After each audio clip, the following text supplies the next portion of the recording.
What's up, everybody? Welcome back to the channel. Today we have something new and different. I was at the thrift shops the other day and I noticed this Toshiba old vintage boombox. This was a really cool find because these boomboxes are very high quality and they're very sought after.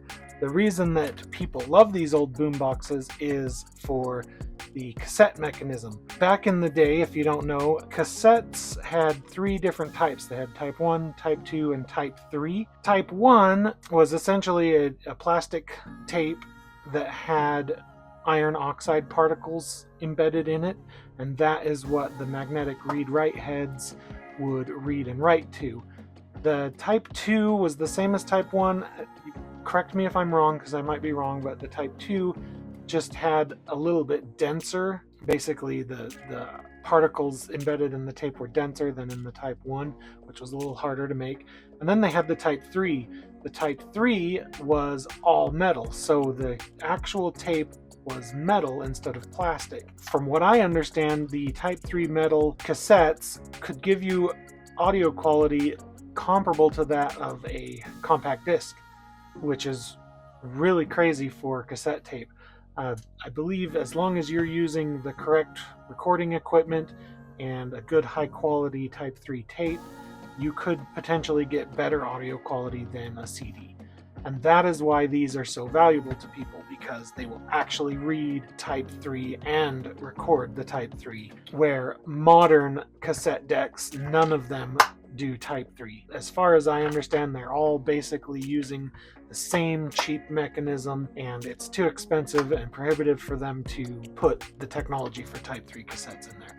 You also cannot find, correct me if I'm wrong, but you cannot find any new type 3 tapes. All the tapes that are sold in retail stores are only type 1 tapes. What's out there for type 3 tapes is what's out there. So anyways, this is a Toshiba, and it is the model number RT-8065.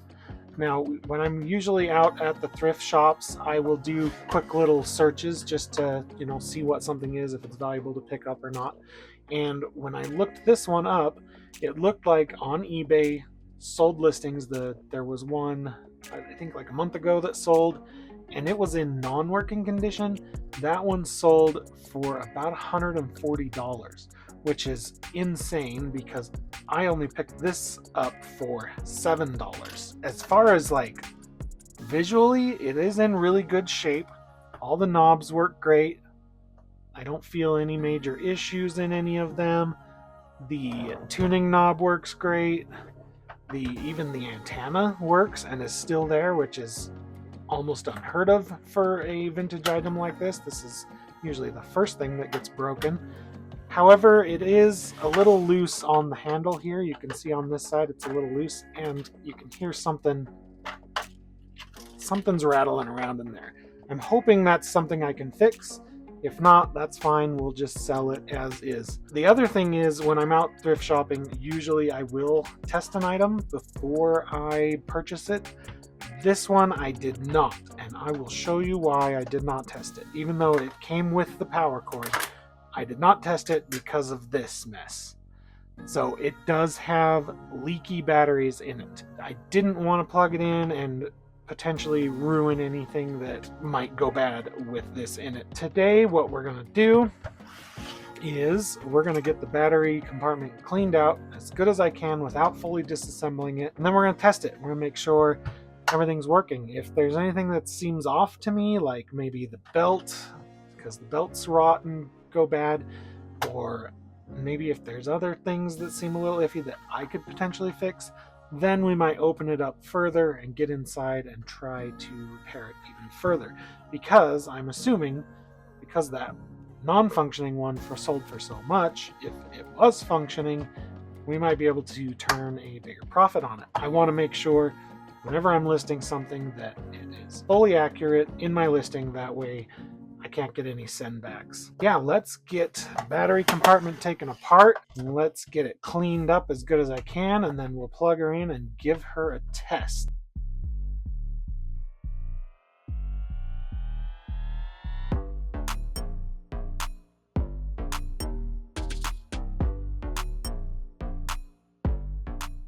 Okay, I think I got the battery compartment sufficiently cleaned out. Plug her in. First, let's make sure it's powered off. I will make sure that the volume is all the way down. Let's plug her in. See if it releases the magic smoke or not. No magic smoke released yet. Let's start with tape.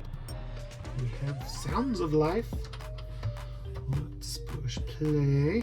Play. And we get nothing.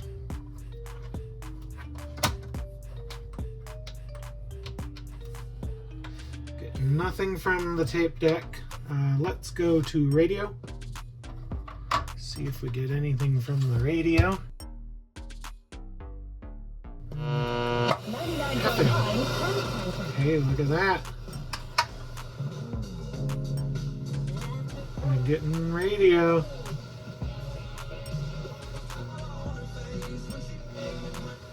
Of Susie Wiles from her interview last Look week at that. on the show, The Mom View.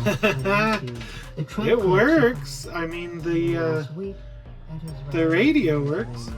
We got some talk radio here. That's working. She works great. Alright, we'll go back to tape. We're not really getting any life from the cassette mechanism, which is unfortunate. Hopefully, hopefully it's just a bad belt, but I'm getting absolutely nothing from it.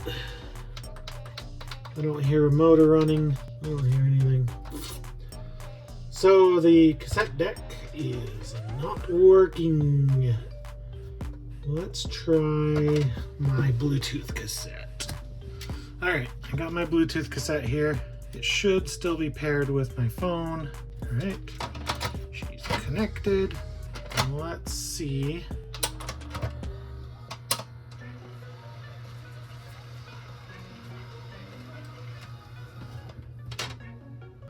It's kind of working. I can hear the music. Uh-oh. Oh no. Oh no. We got some hold up. There it goes. So I'm thinking that this is really interesting. It won't play if there's not a cassette in there. So we got some life from this one. So let's turn that off. And let's try the actual cassette. Ooh. It's like, what is it getting jammed up on? Oh, I see. The actual, I don't know if you'll be able to see it, but down in there, the actual tape head moves up and down, and it was in the up position, and that's what was keeping our tape stuck. And that probably is connected with the eject mechanism, and that's why it kind of didn't do what I wanted to when I ejected it. So let's try again and see. So squeaky. Not getting any music from this cassette, but as you can see, the actual mechanism is turning. Let's not break the irreplaceable antenna. Let's fast forward. I wonder if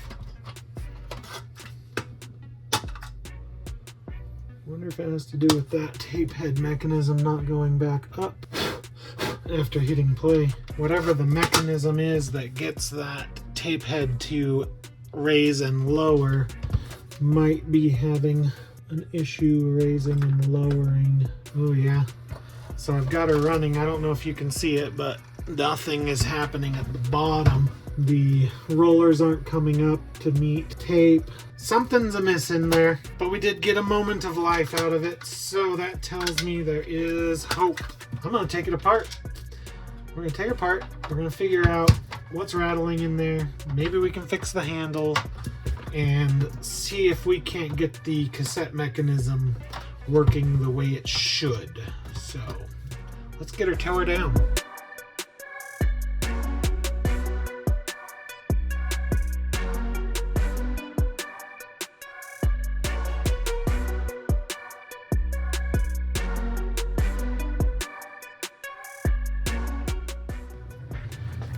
Alright, we are in like Flynn, as one of my favorite YouTubers would put it. So you want to be really, really careful when you're opening these things up. There's that broken piece right there that is holding the handle in. We'll deal with that. We've got connections between the front and the rear. Oh, we have another. Oh, that doesn't look good. So looks like a little pulley. Wonder if that's why our tape mechanism isn't working. We'll set that aside for now. Looks like there's a header in there holding a couple of these cords.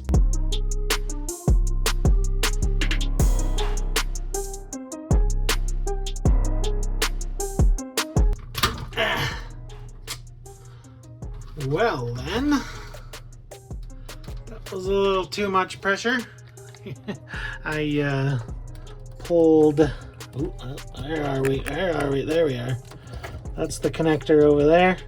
I pulled the wire out of it without it coming out. So, we are gonna have to work on that too. But let's try to get the speakers unplugged. We can get in here a little more. Yeah, that one came unplugged the way it was supposed to. Jeez. So now the only other thing holding it on is this ribbon cable that's going to the cassette functions. So I want to pop that out. It's just the LED panel. Now we can get that out of the way. And we can see the actual cassette mechanism. This is our cassette mechanism here. Maybe we can get some better light on it.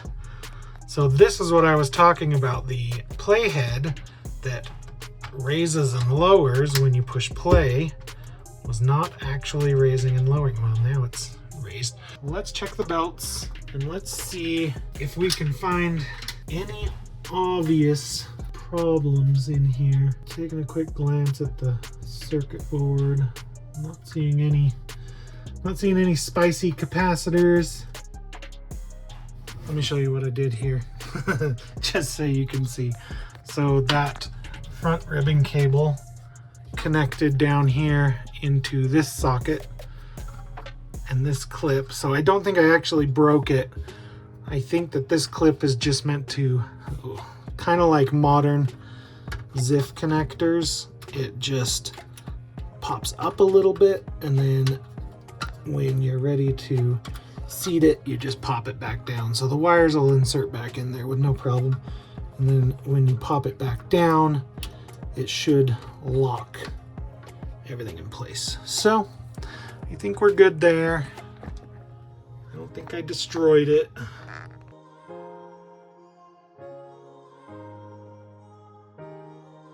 Warning, arachnophobia warning. Oh, sorry, too late. Anyways, what is wrong with this cassette mechanism? See what we're working with.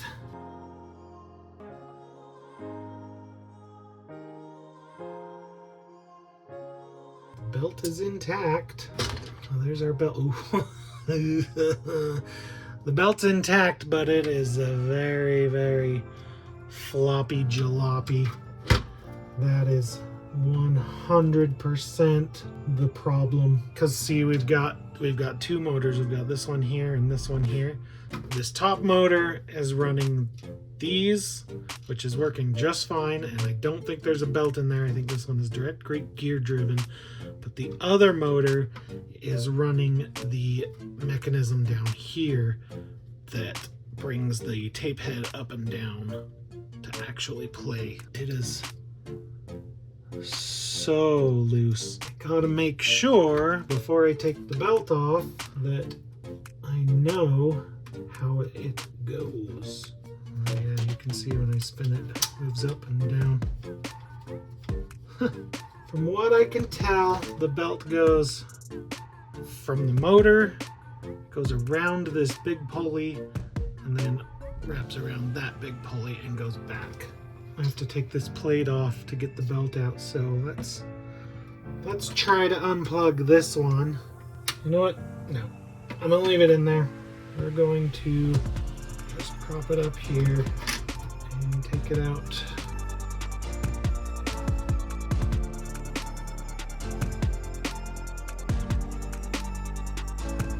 So make sure that I see it before. Yeah, so just like I said, you can see the belt comes off the motor and then only goes around that one big flywheel there.